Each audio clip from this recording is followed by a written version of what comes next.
축복합니다. 우리 옆 사람 인사 나누었으면 좋겠습니다. 하나님이 우리를 통치하십니다. 함께 인사 나누었으면 좋겠어요. 그런데 여러분, 이 통치의 스토리에서 어쩌면 오늘의 이 영역이 제가 이 통치에 대한 부분으로 하나님의 말씀을 참 많이 준비를 해 갔는데, 그럼에도 오늘에 함께 나누고자 하는 이 부분이 조금은 우리 성도님들에게 있어서 궁금함과 의문점과 때로는 납득할 수 없음과 때로는 그럼에도 나에게는 그런 통치가 없기를 바라는 심정이 아마 들지 않을까 하는 생각이 듭니다. 이유는 제목이 이렇기 때문입니다. 함께 보도록 하죠. 같이 읽겠습니다. 함께 보겠습니다. 제목 읽을게요. 시작. 고난도 하나님의 통치 안에 있다. 여러분, 납득하긴 좀 어렵습니다. 우리에게 있어서 진짜 하나님의 통치가 일어난다면 고난은 배제되길 바라는 게 우리의 마음의 영역입니다. 우리에게 마음속 어느 한 구석에 하나님이 우리를 통치하신다는 사실은 전반적으로 다 동의가 일어나지만, 그러나 정말로 하나님이 우리를 통치하신다면 이 고난의 영역은 좀 도려내셔서 하나님이 가져가시든, 아니면 수고하고 무거운 짐진 자 다 내게 오라 그랬으니 예수님이 다 짊어지시든, 아니면 하다못해 고난이 좀 빠르게 지나가게끔이라도 해주셔야 이게 진짜 통치가 일어나는 게 아닌가 하는 생각을 하게끔 됩니다. 그러나 여러분, 고난의 영역도 하나님의 영역입니다.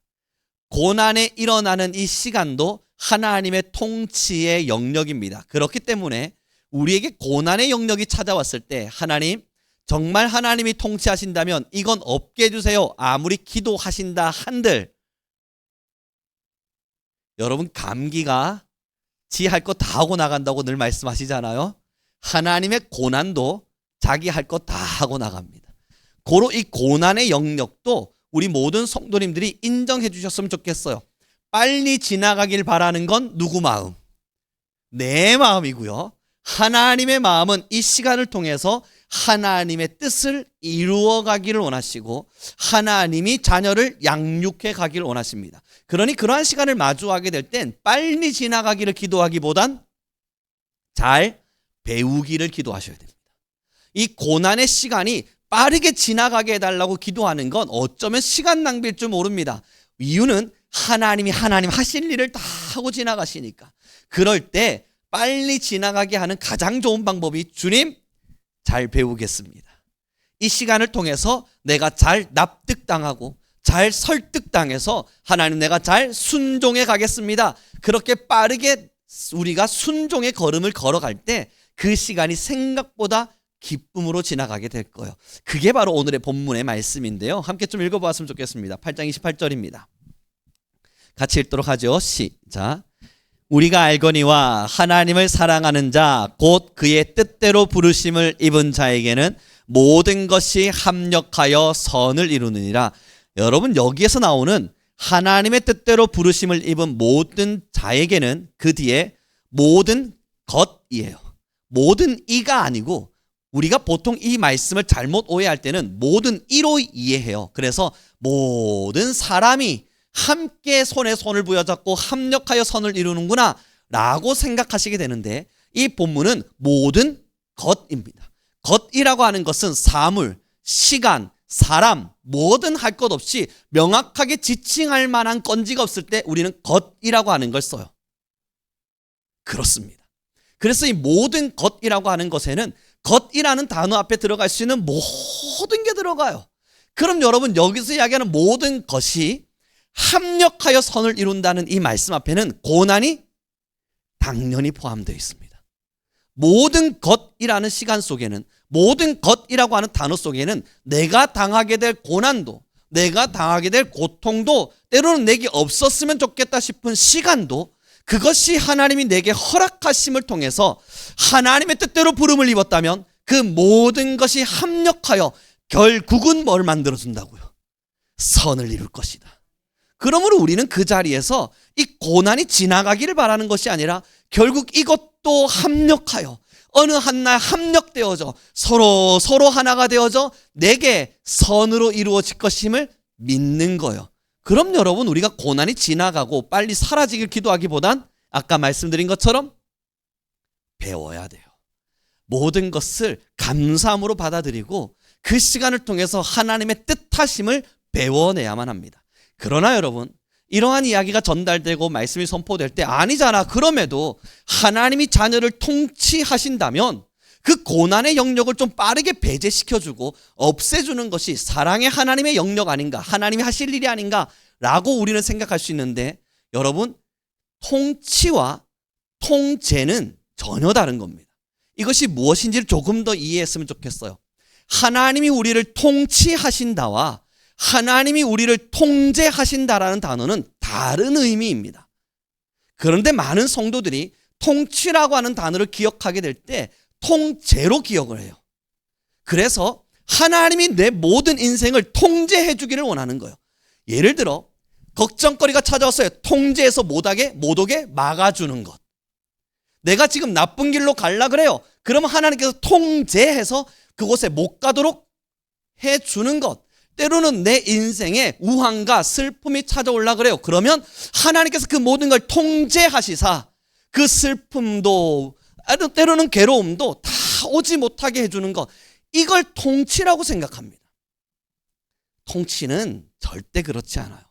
통치라고 하는 단어 앞에는요, 그 통치의 영역 안에 소속되어 있는 많은 사람들의 자유권을 보장합니다.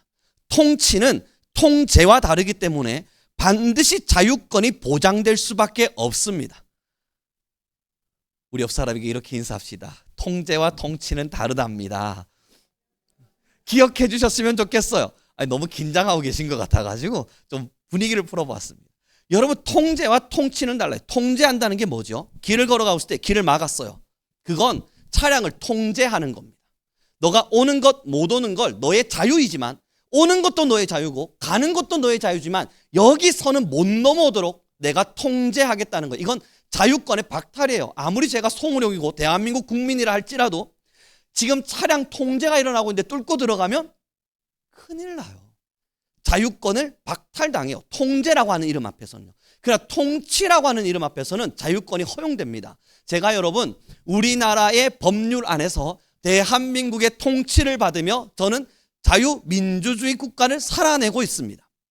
우리나라도 분명한 헌법의 통치를 받고 있습니다. 그러나 제가 신호등을 위반하고 싶으면 위반해도 돼요. 이건 저의 자유예요. 제가 누군가를 한 대 꽁 줘받고 싶으면 쥐어박아도 돼요. 이건 저의 자유예요. 그러나 이 자유에 대한 책임이 따를 뿐이에요. 통치라고 하는 것은 자유권이 박탈되는 것이 아니라 너가 너의 방향을 따라 자유롭게 걷겠지만 그러나 그 자유에는 책임을 져야만 할 것이다 라고 하는 경계를 두고 있는 것이 바로 통치인 겁니다. 하나님께서 고난을 통치하신다 그럴 때 두 가지를 꼭 기억해 주셨으면 좋겠습니다. 첫째는 내가 만든 고난입니다. 내가 만든 고난이 뭐냐고요? 가지 말아야 될 걸 알아요. 신호 위반하면 안 되는 걸 알아요. 이쪽 선을 넘어가면 하나님이 싫어하신다는 것도 알아요.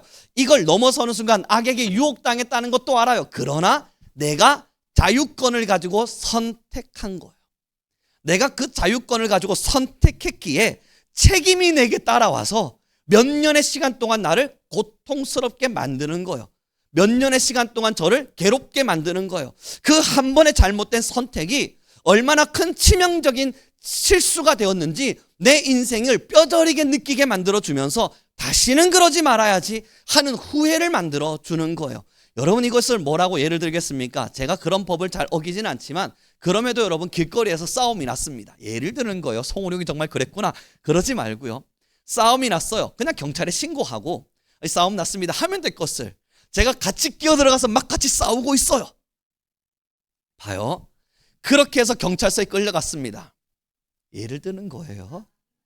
끌려가서 여러분 이제 조서 쓰고 이제 구치소 아니요 이게 뭐죠? 유치장 들어갔어요. 경찰이 물어요. 왜 싸웠어요?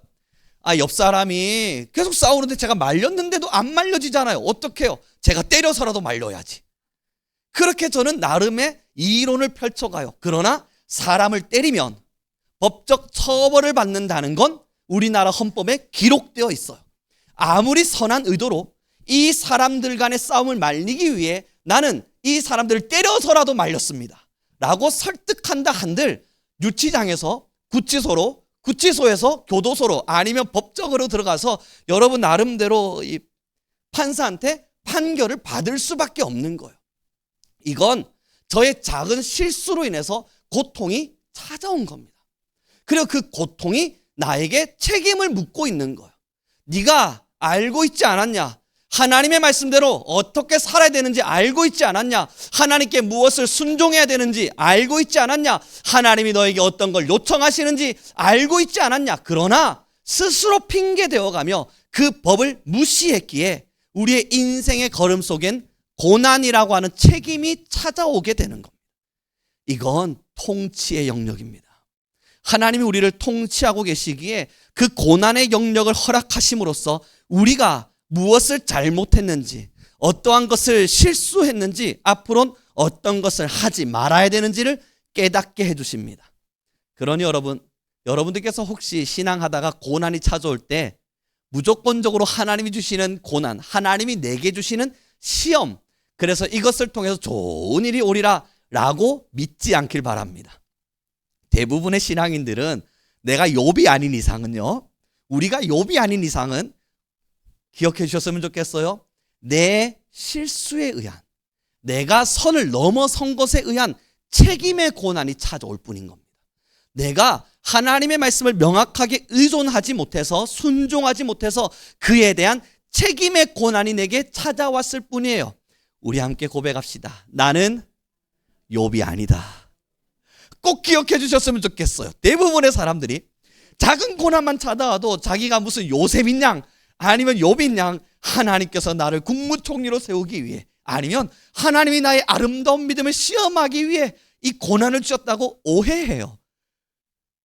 저 하나님 마음까지는 잘 모르겠지만요, 이제 성경을 읽어가면서 알게 된 한 가지가 있다면 하나님도 참 답답하시겠다. 뭐와 같겠어요, 여러분? 지금 이스라엘 민족이 강약길을 걷고 있어요.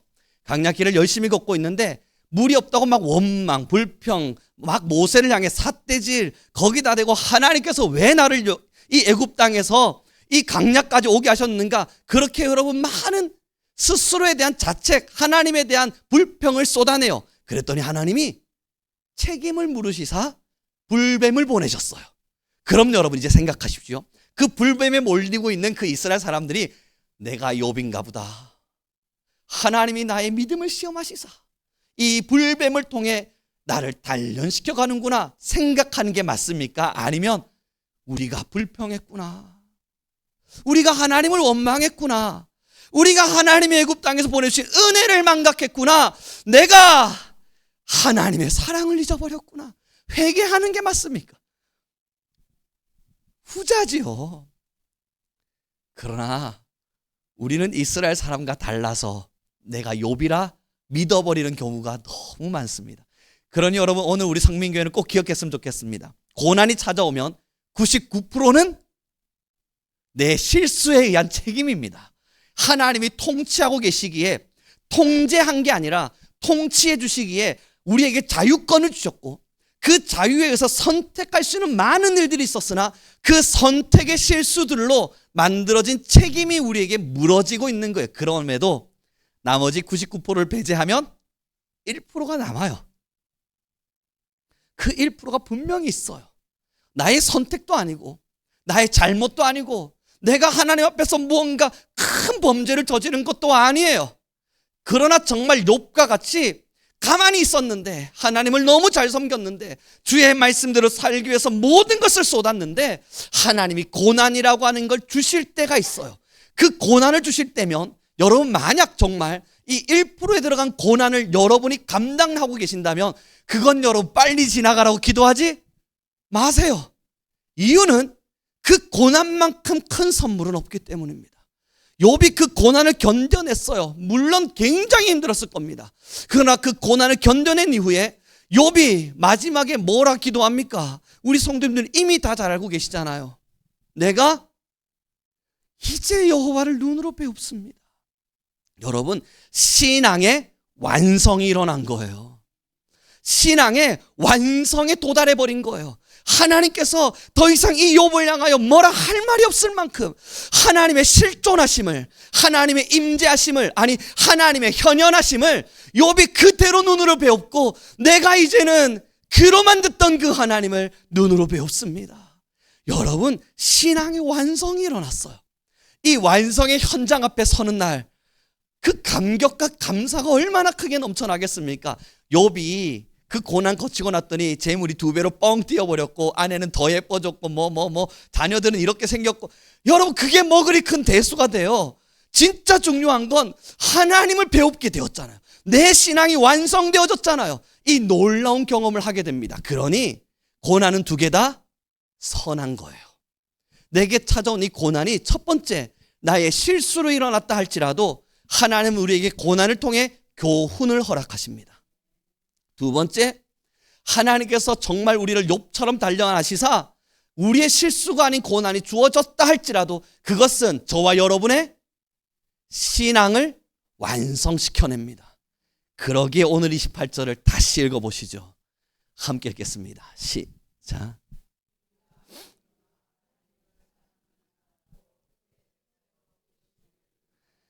모든 것이 합력하여 선을 이루느니라. 그렇게 그 모든 고난의 시간과 때로는 하나님께서 허락하시는 고난, 아니면 나의 실수로 만들어지는 고난의 시간들을 통해서 모든 것이 합력되어져 우리의 인생의 가장 아름다운 선을 이루어냅니다. 여기서 선을 이루어낸다 그러니 내 인생에 행복이 찾아온다라고 이해하게 되는데, 그렇지도 않아요.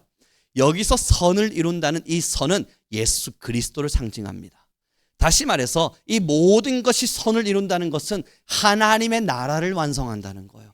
우리 안에 온전한 천국을 이루어 준다는 거예요. 우리 안에 하나님이 주시는 평강을 주신다는 것이고, 십자가의 구원의 반열에 서게끔 되어진다는 것이며, 우리가 인상 쓰지 않고 주의 말씀으로 웃으며 살아갈 수 있는 우리의 진정한 행복이 완성됨을 말합니다. 세상이 주는 복이 아니란 말이죠. 이렇게까지 설교가 진행되었음에도 불구하고 우리의 마음은 그리 깨끗한 심보를 가지고 있지 못해서 고난이 그럼에도 내게 안 왔으면 좋겠다, 나에게 고난이 안 찾아왔으면 좋겠다 라고 생각하게 됩니다. 그죠? 아마 그러실 거예요. 그럼 여러분, 방금까지 설교한 내용을 한번 잘 정리해 보세요. 99%가 내 실수로 만들어진 고난이라고요. 그럼 고난이 안 왔으면 좋겠다면 뭐 하면 됩니까? 실수하지 않으면 돼요. 그러면 그 고난의 책임이 물려지지 않는다고요. 하나님께서 고난의 책임을 묻지 않는다고요. 그럼 난 어떻게 실수 안 할 수 있어? 하나님이 뭐라 말씀하셨어요? 성경에 뭐라고 우리에게 답을 주고 있나요? 기도하라고요. 하나님의 뜻이 무엇인지를 하나님이 우하면 우하고, 하나님이 자하면 자하고, 주님이 가라시면 가고, 멈추라시면 멈출 수 있도록 늘 깨어 기도하라고요.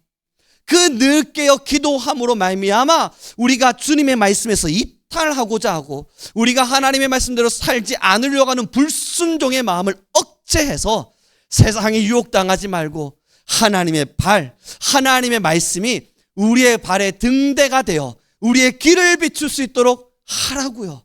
그럼 여러분, 99%의 고난은 지나갑니다. 그 1%의 고난은 온다면 기뻐하며 받으시면 될 일이고, 이 99%의 나의 실수로 인한 고난은 지나갑니다. 첫째, 기도하시고요. 항상 깨어. 둘째, 주의 말씀으로 여러분의 발을 비추십시오. 갈 것이냐 말 것이냐, 말할 것이냐 말하지 않을 것이냐, 행동할 것이냐 행동하지 않을 것이냐, 그 모든 것의 기준을 주님의 말씀을 따라 가세요. 이렇게 이야기하면 우리는 정말 고난받을 일이 없어 보입니다. 우리 옆 사람에게 이렇게 인사해 줍시다. 당신의 고난은 이제 끝났군요. 그런데 여러분, 이렇게 이야기될 때 답답함이 찾아오셔야 돼요. 왜냐하면 난 하나님의 말씀을 그렇게 지혜롭게 알 만한 재간이 없고 재주도 없다는 걸 알거든요. 내가 어떻게 그 하나님의 말씀을 다 깨달을 수 있을까? 여러분, 그런 마음들이 계속 찾아오니 어찌하란 말입니까? 하나님, 나는 하나님의 말씀을 다 알 만한 재주가 없는데요. 따라 하시죠.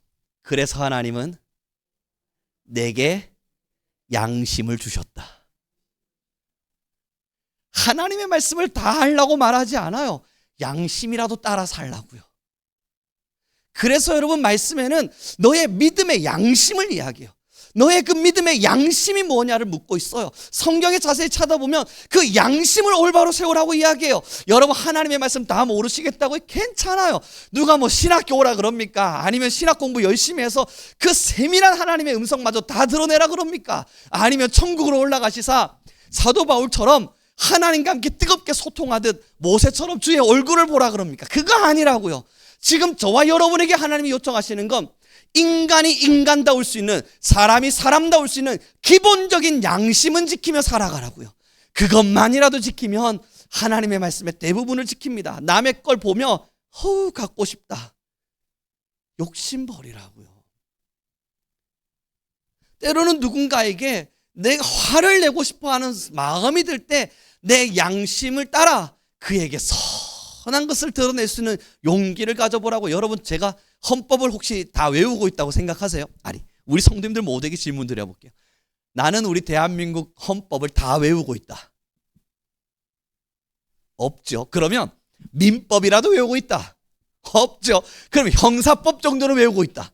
그거 알아야 내가 감옥 안 갈 거 아닙니까? 형사법은 내가 알아야 감옥 갈지 안 갈지는 판단할 수 있을 거 아니에요. 형사법 읽어는 보셨어요? 그런데 왜 아직까지 감옥 안 가고 계세요? 기본적인 걸 지키고 있거든요. 기본적으로 알고 있는 건 지켜가고 있거든요. 내가 굳이 형사법을 알지는 못해도 그러나 지켜야 될 게 뭔지를 들어 알고 익혀 알고 양심이 알고 내 마음이 알고 있거든요. 뭘 하면 안 되는지는 애기들도 적당히는 다 알고 있거든요. 여러분 제가 하나님의 말씀으로 등불을 삼아 여러분의 인생을 비추어 보라 그러니, 아니 하나님께서 여러분들에게 이 말씀을 주심으로써 하나님의 인생의 걸음걸음들을 비추어 보며 걸으라 그러니, 야 이걸 언제 다 연구하나? 난 직장 생활도 해야 되고, 아니, 나는 지금 일각 가사 생활도 해야 되는데 이걸 언제 다 연구해서? 아니라고요. 우리 다시 고백합시다. 기본적인 양심이라도 지키자. 거기에서부터 시작하는 것이 하나님의 뜻을 따라 사는 겁니다. 그러면 그 뜻을 따라 살던 양심을 지키는 사람들이 좀 더 하나님의 세밀한 음성을 알기 위해 이 말씀을 보기 시작하는 겁니다. 그렇게 말씀을 조금씩 더 알아가는 사람들이, 그럼 하나님이 지금 오늘의 나에게 말씀하시는 게 뭘까? 그 세밀한 음성을 더 깊이 알기 위해 때로는 기도하기도 하는 겁니다. 그러나 양심으로도 때로는 말씀으로도 내가 도저히 이해할 수 없고 어디로 가야 될지 못하는 이상한 상황 앞에 서게 됐을 때, 그때 우리는 무릎을 꿇으며 형제와 신앙인과 때로는 목회자와 때로는 함께하고 있는 공동체와 영적 나눔들을 통해서 하나님이 내게 지표로 삼고 계신 게 뭔지를 확인하는 겁니다. 사랑하는 귀한 성도 여러분, 그러니 이러한 영역들이 때로는 좀 무너지더라도 하나님이 여러분들에게 고난을 주지 않음은 양심은 따라 살고 있기 때문이며 기본적인 지표는 지키며 살고 있기 때문이에요. 그러나 더 나은 신앙을 꿈꾸신다면, 더 나은 주의 말씀을 따라 살기를 각오하신다면, 아니 하나님이 이끄시는 걸음이 얼마나 아름다운지를 여러분들의 삶으로 그 통치를 경험하기를 원하신다면 하나님의 말씀에 더 깊이 집중할 수 있는 교회가 되길 바랍니다. 그러니 이제 여러분 우리 기억해 보죠. 내게 만약 고난이 찾아오면 따라해 주셔서 고마워요. 고난이 찾아오면 첫 번째 생각하시라고요. 이건 다 내 실수의 결과다. 그에 대한 책임을 내가 지고 있는 것이다. 이게 하나님이 내게 주신 시험이거나 하나님이 나를 연단에 가시기 위해서 주신 그러한 것이 아니라는 것을 인정하셔야 돼요. 그럼에도 하나님은 이 시간을 통해서 뭐 하신다고요? 여러분들을 선하게 바꾸어 가십니다. 나는 실수했지만, 나는 무너졌지만, 내가 잘못함으로써 책임을 내가 져야만 하지만, 내가 지는 그 책임의 시간을 통해서 그 책임만 물으시는 게 아니라 우리의 사랑의 하나님은 책임 끝에 여러분들을 가장 선하게 바꾸시사 그것 또한 우리의 인생에 도움이 되도록 허락하시는 거예요. 이게 부모예요. 이게 여러분 부모예요. 지금 얼마 전에 제가 그 기사를 하나 보았었는데 말이죠. 통제형 부모의 문제점이라고 해서 지금의 아이들이 깊은 우울감에 빠지는 이유와 그 지금의 아이들이 심각하리만큼 외로움에 소속되는 이유는 부모가 너무 깊은 통제를 해서 그렇답니다. 뭐 하라 하지 말라를 부모가 다 정해주는 거예요. 오늘 아침에 6시에 일어나. 자, 이제 양치해. 이제는 세수해. 자, 이제 머리 감아. 자, 이제는 학교 갔다가 이제는 학원 와. 학원 갔다가 이제는 엄마 말 따라서 밥 먹어. 시키는 대로만 하다 보니까 사고할 수 있는 힘이 길러지지 않았고, 그 사고할 수 있는 힘이 제대로 길러지지 않은 아이들이 이 내적 문제로 인해서 우울감에 쉽사리 빠지게 되어져 버린답니다. 문제가 통제 때문이래요. 그래서 여러분, 아이들을 양육할 때는 통치를 해줘야 된대요. 부모의 위엄을 가지고, 부모의 주도권을 가지고, 그래서 심리학자들이 말하죠. 부모의 주권을 가지고 명확하게 주인 행세를 해야만 한답니다. 이게 아이를 제재하라는 것이 아니라 통치요. 하고 싶어? 대신 책임은 네가 지는 거야. 아이가 뭐 난간 같은 데 뛰어 올라가려 그러면 거기 꽉 붙들고 위험해! 더 중요하지만 적당히 다칠 만한 정도면 해봐. 그러나 다칠 수도 있어. 그걸 하면 너가 다칠 수도 있어. 를 알려줘야 한대요. 그래서 여러분 축구하다가 애들이 무릎 까지면 다시는 축구하지 마가 아니라 다음부턴 축구할 때 다칠 수도 있다는 걸 기억해. 그래서 너가 어떻게 하면 다치지 않을 수 있는지를 생각하며 축구하렴. 이 맞답니다. 마찬가지 아니겠어요? 하나님이 여러분을 통제하지 않았기 때문에 지금의 많은 실수가 일어납니다. 여러분, 우리가 실수하지 않으면 그건 로봇이에요. 사람이기에 실수해요. 사람에게 있어서 가장 아름다운 인간미가 뭔 줄 아십니까? 그게 실수랍니다. 내가 가장 사람다움을 증명할 수 있는 가장 아름다운 인간미가 바로 실수래요. 물론 그 실수가 지속돼서 그것이 습관이 되면 안 되겠죠. 실수가 습관이 된다면 이것은 고쳐져야 하겠지만 우리에게 있어서 실수만큼 아름다운 인간미가 없대요. 하나님도 우리의 그 인간미를 보시며 예뻐하십니다. 저는 저와 여러분 모두에게 부탁드려보죠. 자녀가 실수하면 미우세요? 부모로서 할 말이 있어서 기쁘지 않으세요? 제가 심보가 나쁜가요? 저는 자녀가 좀 실수하면 막 기분이 좋아요. 이걸 내가 어떻게 가르쳐주고 어떻게 설명해야 될지, 그래서 이 아이가 어떤 걸 배울지 기대가 되니까 말입니다. 하나님 그럼 우리의 실수를 못나게 여기실까요? 아니요. 책임은 지겠지만 그 모든 것을 아름답게 빚으시사 여러분들의 인생을 놀랍도록 아름답게 황홀하게 때로는 빛나게 빚어가기 시작하실 겁니다. 이제 말씀을 정리해 가보도록 하죠. 고난 안 왔으면 좋으시겠죠. 안 오기를 너무나도 바라죠. 그러나 안 오지 않습니다. 살아보시니까 알지 않으세요? 예수님 오랫동안 믿어도 아플 건 아프고 힘들 건 힘드시잖아요. 여러분, 저도 이제 목회하고 또 하나님 잘 섬기려고 참 어쩌면 많은 사람들에 비해 더 고군분투하고 마음에 힘을 냅니다. 하나님 앞에서 실수하지 않기 위한 에너지를 참 깊이 쏟아내며 살아갑니다. 그런데 흔들려요. 오늘의 찬양처럼 주님의 손을 부탁할 수밖에 없는 흔들림이 저의 인생에도 있고 저의 목회 현장에도 있고 저의 신앙 안에도 있습니다. 그럼 저는 우리 귀한 성도님들 모두에게 질문 드려 볼게요. 안 흔들리세요? 한 70년 80년 살고 나시면 마음이 지치지 정말 않으세요? 힘들다, 고난이 온다, 지친다, 괴롭다. 왜 이럴까?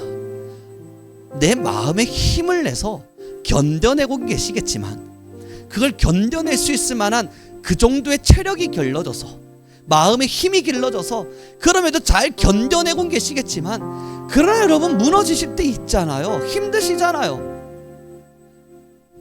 신앙을 이토록 열심히 하고 내 인생에 이토록 열심히 살아내었는데 왜 이런 게 찾아옵니까?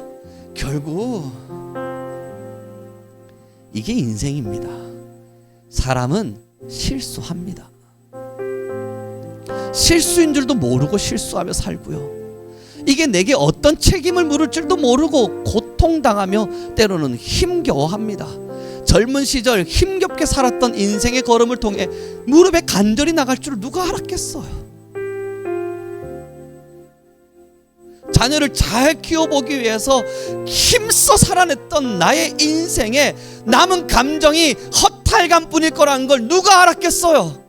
그게 실수일 거라는 걸, 나에게 이러한 책임이 묻게 되어질 거라는 걸, 내 관절이 아프고 몸이 아프고 장기가 망가지고 나의 마음이 허탈하게 찾아오는 이러한 감정을 느끼게 될 거라는 걸 여러분 누가 알았겠어요? 아무도 몰라요. 결국은 책임이라고 하는 게 우리에게 주어진다고. 인생을 살고 있으면 살아간 것에 대한 책임을 우리는 질 수밖에 없어요.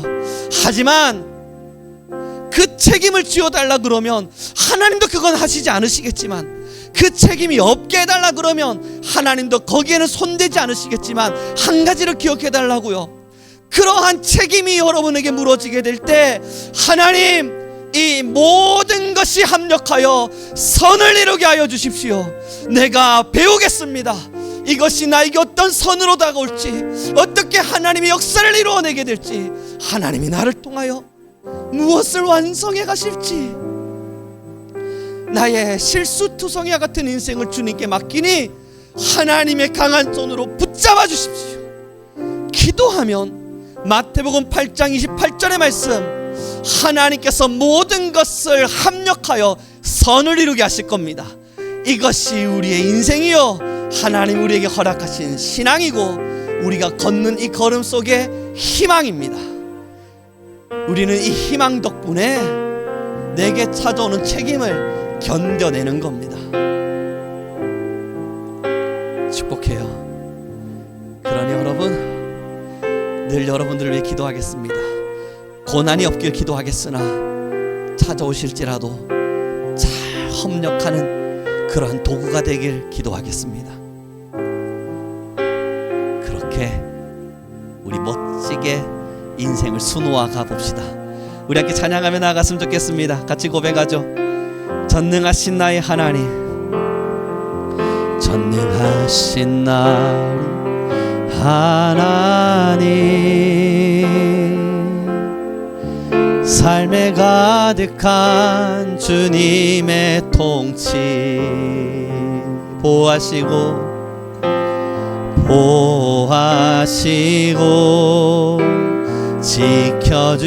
지켜주시네, 복주시고 인도하시네. 아멘. 살아계신 우리 하나님, 삶에 가득한 주님의 임재 불러주시고 채워주시네, 들으시고 응답하시네. 주의 손이 붙드시네, 흔들리는 우리의 삶을 주의 손이 고치시네. 상한 우리의 마음을, 상한 우리의 마음, 주의 손이 붙드시네, 흔들리는 우리의 삶을 주의 손이 고치시네. 상한 우리의 마음을, 상한 우리의 마음을. 이 시간 우리 간절한 마음으로 기도하며 나갑시다. 우리 함께 기도할 때 하나님, 그렇습니다. 이제는 우리가 인정합니다. 우리의 인생의 걸음은 흔들릴 수 있고 우리가 살아가다 보면 결국 우리는 그 책임의 무게 앞에 짓눌려야 할 순간이 있겠지만 이 시간 기도하죠. 주여, 우리의 손을 붙드시사 우리의 인생을 통치하여 주옵소서. 나아가 하나님 우리의 상해버릴 수밖에 없는 마음을 위로하시고 격려하시사 하나님과 함께하며 행복을 우리에게 허락하여 주소서. 우리 주여 한번 부르시고 간절히 기도하며 나아갑니다. 주님